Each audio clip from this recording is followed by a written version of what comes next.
নমস্কার বন্ধুরা, ইচ্ছে জানার নতুন একটি ভিডিওতে আপনাদের স্বাগত জানাই। আশা করি সবাই খুব ভালো আছেন।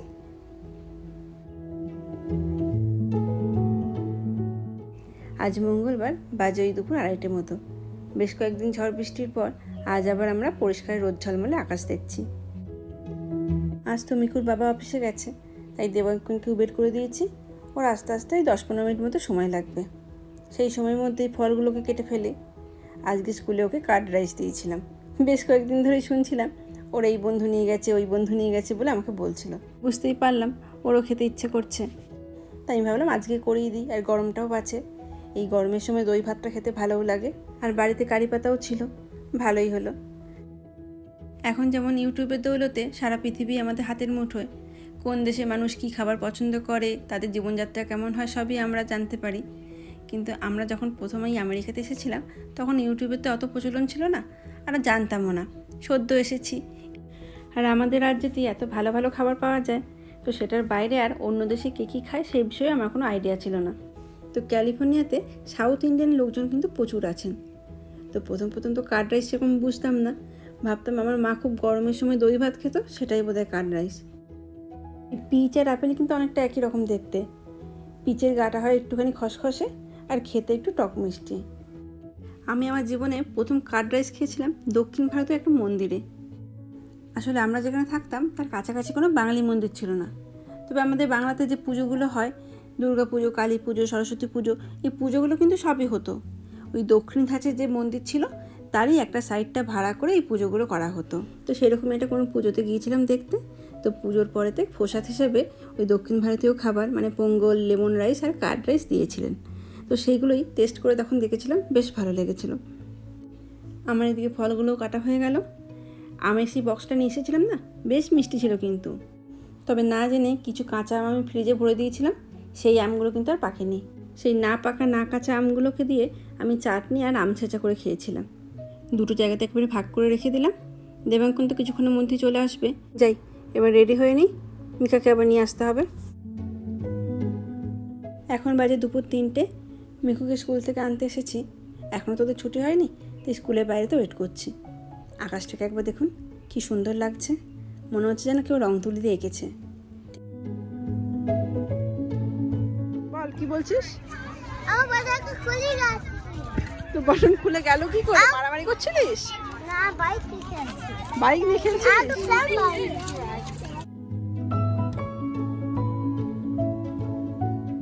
কোথায় যাচ্ছিস মিকা?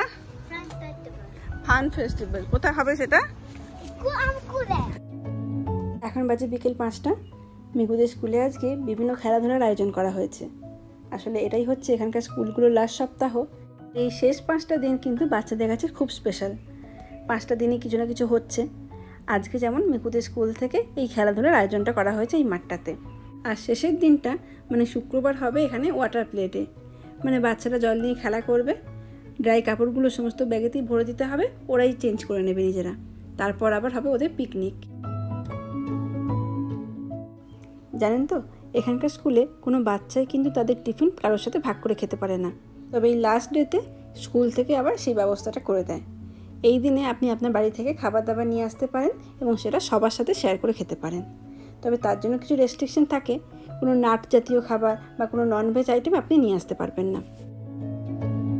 এত বাচ্চা কাচ্চার ভিড়েতে যদি ছেলেরা হারিয়ে না যায়, তার জন্য দুজনেকেই লাল রঙের জামা পরিয়ে নিয়ে এসেছি। আসলে একা দুজনকে সামলাতে হচ্ছে, তো মিকুটা না শুধু হারিয়ে যায়। এই দেখুন, অনেকক্ষণ ধরে খুঁজে কিন্তু ওকে আবার পেয়েছি। এখানে এসে দেখছি বাবল নিয়ে খেলা করছে। এদিকে বাচ্চাদের কিছু পছন্দের সামগ্রী রয়েছে, ছোট বড় বাবল, তারপর পেন্সিল, চক, এই ধরনের আর কি। যার যেটা ইচ্ছা সেটা নিয়ে সে খেলছে। এখানকার যে কোনো অনুষ্ঠানেতেই এয়ারবাস ট্যাটু, ফেস পেন্টিং আর বেলুন এগুলো থাকবেই। এখানেও দেখুন সামনে যে 3টে লাইন রয়েছে, এই 3টে লাইনে 3টে জিনিস হচ্ছে। ক্যানাডাতে কিন্তু খুব জনপ্রিয় এই ট্যাটু।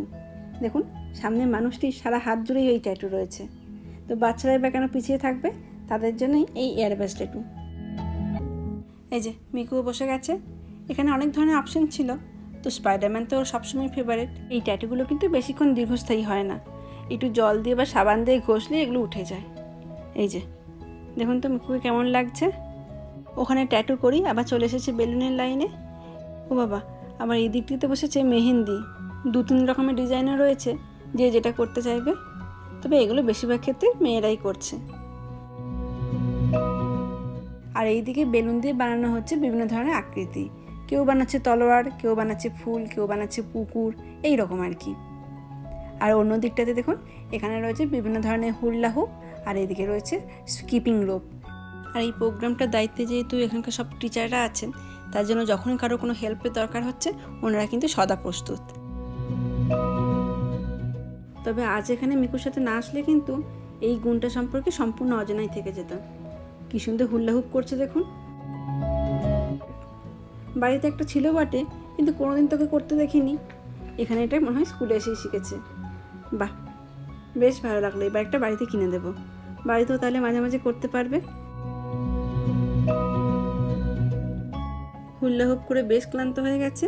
সেই ক্লান্তি দূর করার জন্য এখন আমরা দাঁড়িয়েছি আইসক্রিমের লাইনে। এখানে যখনই কোথাও কোনো অনুষ্ঠান হয়, একটি করে এরকম আইসক্রিমের গাড়ি আসে, আর সেখান থেকে আইসক্রিম কেনার জন্য এই এত বড় একটা লাইন দিতে হয়। তবে এই গাড়িগুলো দেখলেই আমাদের দেশে সেই আইসক্রিমের ঠেলা গাড়ির কথা মনে পড়ে যায়, আর তার সঙ্গে সেই ঘন্টার আওয়াজ।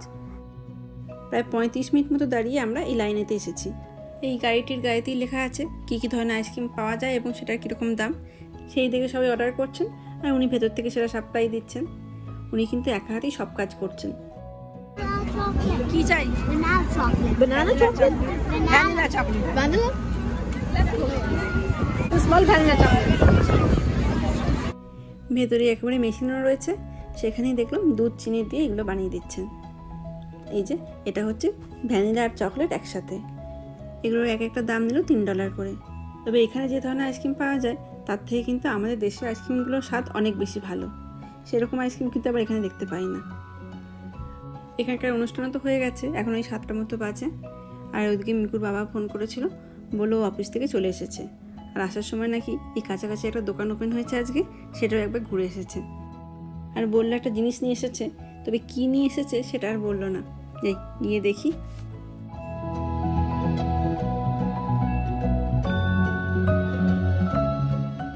আমার বাবা রোজ অফিস থেকে ফেরার সময় মাকে একবার ফোন করে জিজ্ঞাসা করে নিত কি আনতে হবে।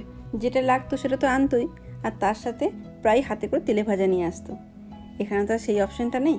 তবে আজকে মিকুর বাবার হাতে এটা দেখে কিন্তু বেশ অবাক হয়ে গেছি। এটার নাম অমৃতসরী ফিশ পকোড়া।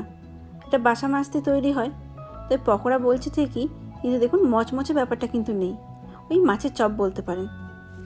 এই আমাদের বাড়ির পাশে যে দোকানটা খুলেছে, সেই দোকানটা হচ্ছে এখানকার লোকাল দোকান, কিন্তু এখানকার ওনার হচ্ছে ইন্ডিয়ান। সেই জন্য আমাদের ইন্ডিয়ার সমস্ত ধরনের জিনিসই নাকি এখানে পাওয়া যাচ্ছে। মানে বিভিন্ন ধরনের মিষ্টি থেকে শুরু করে বিরিয়ানি, বিভিন্ন পকোড়া, এই ধরনের আর কি সব খাবারই এখানে পাওয়া যাচ্ছে।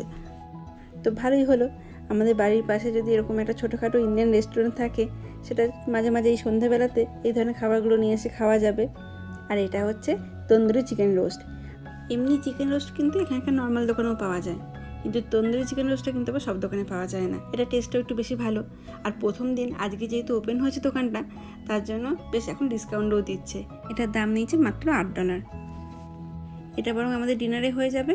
আর ওই ফিশ পকোড়াগুলো ওগুলো এখন চা দিয়ে খাওয়া হবে।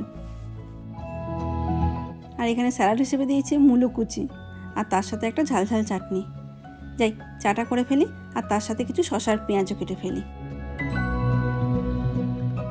আজকে রাতে আমার কোনো রান্না নেই, ভালোই হয়েছে। এই ফাঁকে বরং মোচাটা কেটে ফেলি। ওই তন্দুরি চিকেনের সাথে একটু নানও আছে, আর তার সাথে একটু রায়তা করে নেব, তাহলেই আমার রাতে জোগাড় হয়ে যাবে। এই মোচাটা কবে নিয়ে এসেছি, এই কাটতে হবে, সেই জন্য না করাই হচ্ছে না। ওটাই তো সবচেয়ে বড় কাজ। কাটা থাকলে তো আর রান্না করতে কতক্ষণ লাগে, তাই না বলুন? আরও একটা কারণে মোচা টাচ করতে হবে, কারণ ফ্রিজটা এবার আস্তে আস্তে আমাকে খালি করা শুরু করতে হবে। কারণ ছেলেদের তো স্কুল ছুটি হয়ে গেল, আর মিকুর বাবার সামনে বেশ কয়েকটা ছুটিও পাওনা আছে। তাই এই সুযোগে ভাবছি কাছাকাছি কোথাও থেকে ঘুরে আসবো। ছেলেদেরকে জিজ্ঞাসা করলাম কোথায় যেতে চাস। ওদের ইচ্ছা আমাদের পাশের দেশ আমেরিকাতে যাওয়ার। নিজেদের দেশে তো আর যেতে পারলাম না, যাই মিকুর দেশ থেকে না হয় ঘুরে আসি। আমি করবো। হেল্প করবে? হ্যাঁ। চ্যাট নিয়ে এসে যা। কোথায় করবো? কোথায় করবে? এখানে এসে বসো।